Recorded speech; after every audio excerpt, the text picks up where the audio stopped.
My name is Frank O'Connor. I'm the Franchise Development Director at 343 Industries, and we're here today to talk about Halo Anniversary. We have a campaign demo to show you today.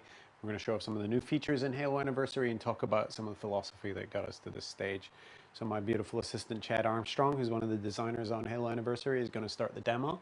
And this is the very first level of Halo Combat Evolved. And the funny thing about this is it's a tutorial for Halo, and it taught you how to play Halo.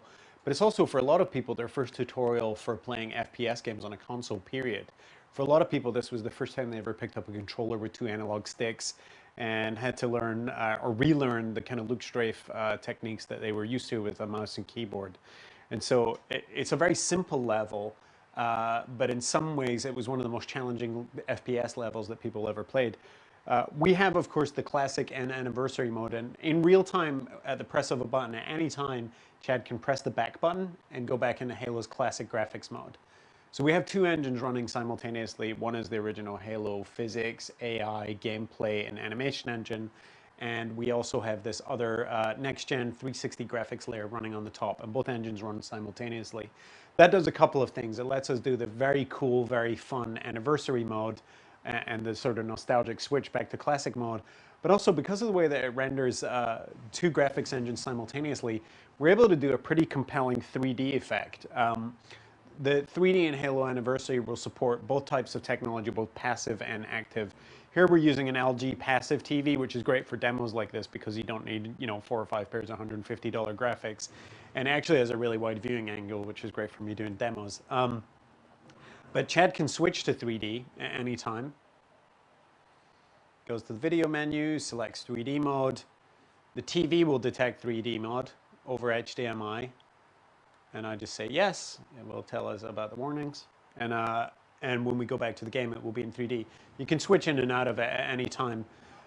So the 3D mode works great. And again, that's partly due to the types of shader effects and the types of brightly lit projectiles that Halo has. And I had great fun doing this. I was never going to get a 3D TV, to be honest, but this game actually sort of convinced me that my next TV purchase probably needs to be 3D. And it will work with active stereoscopic, it will work with projection 3D, and it just runs over HDMI. You don't need to buy anything extra other than your 3D TV, of course.